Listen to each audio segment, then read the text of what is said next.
बड़ा तीखा सवाल आपसे पूछेंगे सर, आप ब्रिगेडियर हैं, भ्रष्टाचार की स्थिति क्या है?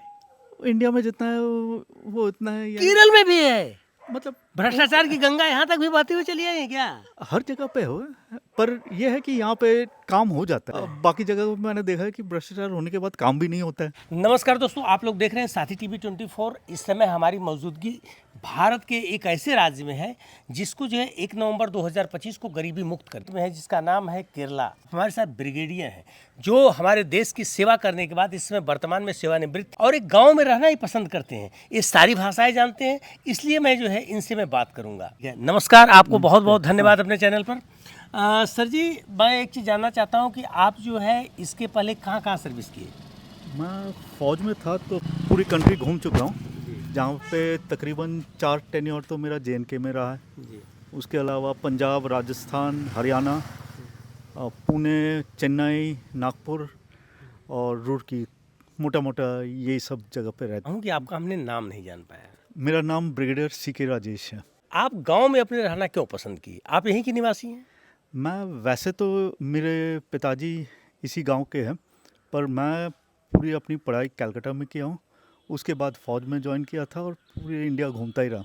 अच्छा। लेकिन रिटायरमेंट के बाद क्योंकि मेरी माताजी यहाँ रहती थी तो मैंने सोचा कि यहाँ आके देखता हूँ, अच्छा लगे तो यहीं सेटल हो जाएंगे। और फिर मेरे को ये अच्छा लग गया क्योंकि यहाँ पे गांव में एक ज़िंदगी में एक ठहराव सी है, जो कि हमारी जो भाग दौड़ की ज़िंदगी है उसके लिए सही था कि मैं यहाँ आऊँ और अपनी ज़िंदगी आराम से बिताऊँ, रिटायरमेंट वाली। तो इस लिहाज से ये केरला आपको कैसा लगता है सर? हर स्टेट में उनके एडवांटेजेस और डिसएडवांटेज होते हैं। कई खूबियाँ होती है, कभी कमियाँ भी होती हैं। तो इस स्टेट में भी वही सब है, लेकिन फ़िलहाल जो आप हेल्थ इंफ्रास्ट्रक्चर देखते हो, एजुकेशन इंफ्रास्ट्रक्चर, केरला स्टेट का मेरे लिहाज से पूरे इंडिया में बेस्ट है। तो इन दोनों चीज़ों से बाकी सब कनेक्ट हो जाता है। तो उस लिहाज से अगर आप देखो तो एजुकेशन की वजह से कई चीज़ें आपके बैठ जाते हैं सिस्टम में। तो यहाँ पर जो है बेसिक एजुकेशन को काफ़ी फोर्स किया जाता है, उस पर ध्यान दिया जाता है। बेसिक एजुकेशन जैसे हर जगह है, फ्री है क्लास 10 तक, तो वो सभी जाते हैं। और क्योंकि यहाँ पे लेडीज़ की लिटरेसी रेट हाई है तो घर में पिताजी और माताजी दोनों पढ़े लिखे होते हैं, तो उस लिहाज से बच्चों को वो ठीक तरीके से गाइड करके बड़ा कर सकते हैं। तो उस लिहाज से एजुकेशन में काफ़ी यहाँ पे इम्पोर्टेंस दिया जा रहा है। हर गांव में विद्यालय रहते हैं? यहाँ पे तकरीबन हर पंचायत में 1 या 2 स्कूल है। क्या सरकारी विद्यालय और प्राइवेट विद्यालय में कोई बहुत ज़्यादा डिफरेंस नहीं है ना? यहाँ पे बाकी जगह पे बनस्पत जो गवर्नमेंट स्कूल्स है वो काफ़ी एक्टिव है, इन द सेंस टीचर्स ठीक से पढ़ाते हैं। स्पोर्ट्स के ऊपर इनके काफ़ी बच्चे स्टेट नेशनल लेवल तक भी खेल जाते हैं, तो इंफ्रास्ट्रक्चर अच्छा है। ऐसा नहीं नहीं कि बहुत हाई लेवल के फीस लगते हैं या इस तरह की कोई बात देखो है? अभी पूरे देश में ही प्राइवेट यूनिवर्सिटीज़ आ गए हैं, यहाँ भी आए हुए हैं। तो अगर आप प्राइवेट यूनिवर्सिटी से पास करना चाहते हो तो आपको फ़ीस तो देना ही पड़ेगा। लेकिन यहाँ पे जो बेसिक गवर्नमेंट या गवर्नमेंट एडेड कॉलेजेस है या स्कूल्स हैं, उनके फ़ीस उतना ज़्यादा नहीं है, और अगर आप पढ़ाई में अच्छे हो तो आपको मिल जाएगा एडमिशन। यहाँ पर क्लिनिक? यहाँ पे मैंने तो अभी जितने दिन हुए यहाँ रहते हुए, मतलब 1.5 साल, तो क्लिनिक तो होम्यो क्लिनिक तो हर पंचायत में मैंने देखा हुआ। आयुर्वेदिक क्लिनिक है, हॉस्पिटल है ताल्लुक में, एलोपैथी हॉस्पिटल ताल्लुक में है। और तकरीबन अगर मैं कहूँ को 5 किलोमीटर के रेडियस आप बांध लो तो 5 किलोमीटर रेडियस में आपको Ayurvedic hospital, government Ayurvedic hospital, homeo hospital और एलोपैथी हॉस्पिटल तीनों में मिल जाएंगे। यहाँ पानी वानी का जल स्तर? यहाँ पे मेनली पैडी फील्ड्स हैं, तो इस लिहाज से पानी का स्तर तकरीबन नहीं ऊपर है। बेसिक खेती क्या है? बेसिक खेती यहाँ पे मेनली ये लोग क्या कहते हैं, अपना राइस ग्रो करते हैं, चावल ग्रो करते हैं। यहाँ पर जो है बिरादरी की बात होती है कि नहीं? किस लिहाज से? मतलब कास्ट अलग अलग हैं कि सभी लोग यहाँ कोई मतलब नहीं, एक्चुअली कास्ट तो है लोगों में, लेकिन वो बाहर से दिखता नहीं है क्योंकि लोग बिना विदाउट कास्ट बैरियर एक दूसरे के साथ इंटरेक्ट करते हैं। ये नहीं कि हाई कास्ट है तो इंटरेक्ट नहीं करेगा या लो कास्ट है तो जा नहीं सकता। तो वो वाला चीज़ नहीं है। सर आप तो मिलिट्री के आदमी हैं, किसी भी मास को या किसी भी एरिया को बहुत नज़दीक से आप पढ़ते हैं, यहाँ का क्राइम रेट क्या है? क्राइम रेट यहाँ पे कुछ ना कुछ तो न्यूज़ में आता ही रहता है, पर कंपेयर टू बाकी जगह पे काफ़ी कम है। और crime in the sense maximum जो पुलिस केसेस होते हैं या तो ड्राइविंग के ऊपर होता है या फिर एक आध केस होता है, बट थेफ्ट वेफ्ट वैसे कम ही सुना। खा आपके ज़िले में जो है किसी भी चौराहे पर पुलिस नहीं दिखी। शायद आप उस टाइम पे थे नहीं, क्योंकि पीक ऑफिस आवर्स पे तो मिलते हैं, लेकिन यहाँ पे मेन थिंग ये है कि जितने भी ट्रैफिक रूल्स है लोग फॉलो करते हैं। हेलमेट पहन के चलते हैं, पिलियन राइडर भी हेलमेट पहनेंगे, ट्रैफिक लाइट नहीं तोड़ेंगे, तो ये सब खुद करते हैं। तो जैसे मैंने बताया था, एजुकेशन सबसे ज़्यादा इम्पोर्टेंट दिया जाता है, तो एजुकेशन से ये जो बेसिक सिविक सेंस है वो है लोगों में, फिर ज़रूरत नहीं पड़ती है कि सिग्नल पे पुलिसमैन खड़ा हो। मैं इसमें जहाँ खड़ा हूँ ये गांव है या शहर है? ये गांव है, प्रॉपर गांव है, प्रॉपर गांव। प्रॉपर गांव। सर पूरे गांव में जो है आपके यहाँ जो है पिच रोड मिल रही है और सारी लाइटें जो है देख रहे हैं, लाइन से लाइटें लगी हुई हैं, सारी व्यवस्थाएं यहाँ की दी गई हैं। हाँ, इसीलिए मैं कहता हूँ ना कि शहर में रहने की ज़रूरत नहीं है यहाँ के लिए। यहाँ के लिए। यहाँ सब कुछ है, हाँ, छोड़ के आपको जोमेटो और स्विगी के अलावा सब कुछ मिल जाएगा यहाँ। मतलब 8 साल ज़्यादा यहाँ आदमी जीता है। क्योंकि मेरे को लगता है इसलिए है कि क्योंकि यहाँ पे पोल्यूशन कम है, खान पीन का जो है वो एडल्ट्रेटेड नहीं है, और दूसरा इनका जो दिनचर्या है वो काफ़ी स्ट्रक्चर्ड है, जो हमारे जनरेशन या हमारे से ऊपर वाले जनरेशन। और तीसरा ये है कि बेसिक हेल्थ फैसिलिटी यहाँ पे अच्छी है। जैसे बारिश शुरू होने से पहले या बारिश होने के बाद यहाँ पे हेल्थ इंस्पेक्टर आते हैं हर घर में चेक करने के लिए कि कहीं पानी तो जमा नहीं है, कहीं कुछ ना, पूरा ये सब डिटेल में चेक करके जाते हैं। सर यहाँ के जो घरों के छत बने हैं वो जो है हमेशा स्लोप टाइप बनाए जाते हैं, ऐसा हाँ। क्यों?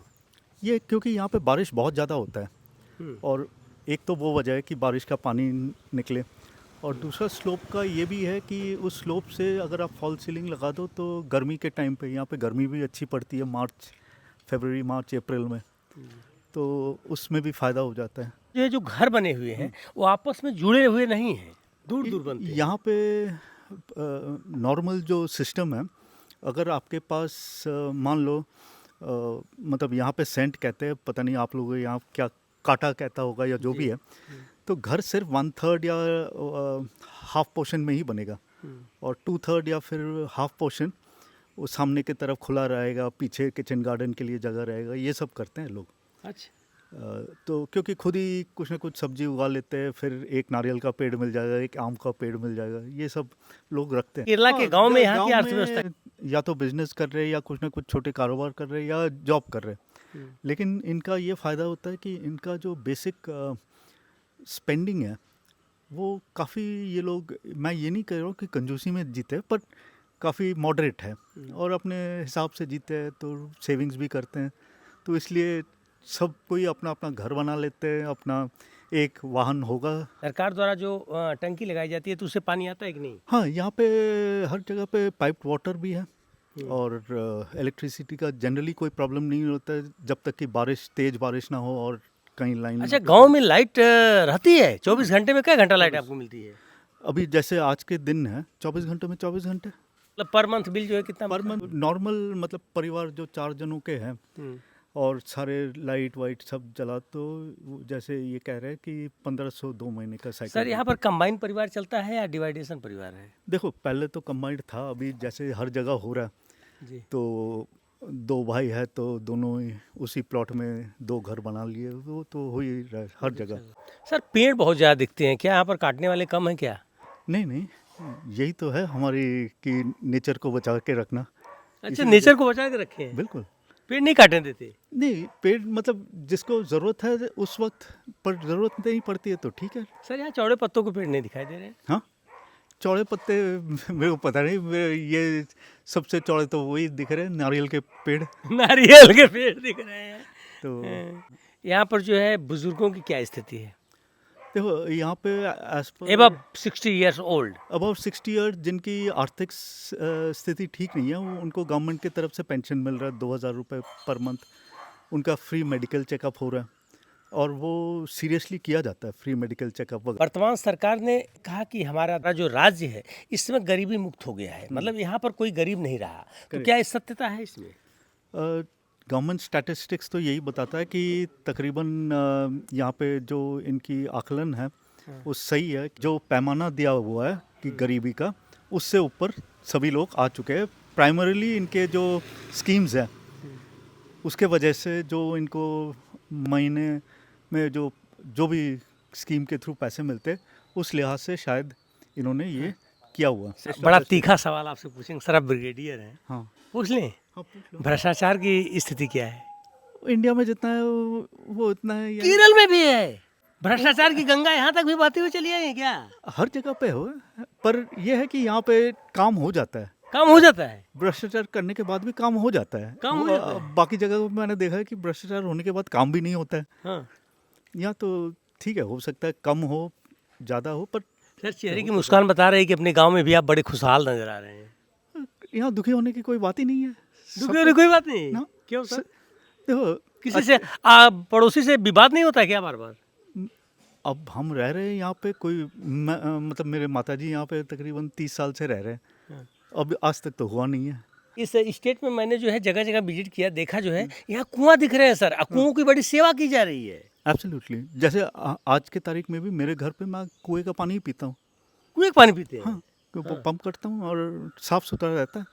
साल में एक बार उसको साफ़ करना पड़ता है, और जिसको चाहिए आके पानी लेके जाता है, जिसके घर में कुआं नहीं है। हाँ। तो आसपास वाले लेके जाते हैं, कोई अच्छा, प्रॉब्लम यहाँ पर जो है आपस में एक दूसरे के प्रति जो है वर्क करने के लिए सहयोगी प्रवृत्ति है। हाँ, सहयोग एक दूसरे करते हैं। हाँ, खासकर कोई इवेंट आ जाए या कोई दुर्घटना हो जाए या कुछ हो जाए, पूरे मोहल्ला या गांव ही इकट्ठे हो जाते हैं, एक हो जाएगा, एक हो जाते हैं। अच्छा। और यहाँ पे ऐसा नहीं है कि जैसे मान लो आपके घर में शादी है तो किसी को बताना पड़ेगा कि आ जाओ। हाँ। वो खुद ही आएंगे, आपको हेल्प करेंगे। 10-5 आदमी तो पहले ही आ जाएंगे कि क्या क्या कर सकते हैं। जो गांव का कल्चर है अभी भी यहाँ जिंदा है। यहाँ ह्यूमन सेंस जिंदा है, अभी भी है। हाँ? क्या हो सकता है ये इनका एजुकेशन के वजह से हो, या फिर सर्वाइवल, इनको पता है कि एक दूसरे के बिना नहीं हो सकता। लड़ाई एक तरफ, जब मुसीबत हो या फिर कोई इवेंट हो, सब इकट्ठे हो जाते हैं। सर आपसे मैं बात कर रहा हूँ, कैसा महसूस हो रहा है? मैं तो यूपी का हूँ। मुझे को अच्छा लग रहा है, नेशनल इंटीग्रेशन हो गया, अच्छी बात है।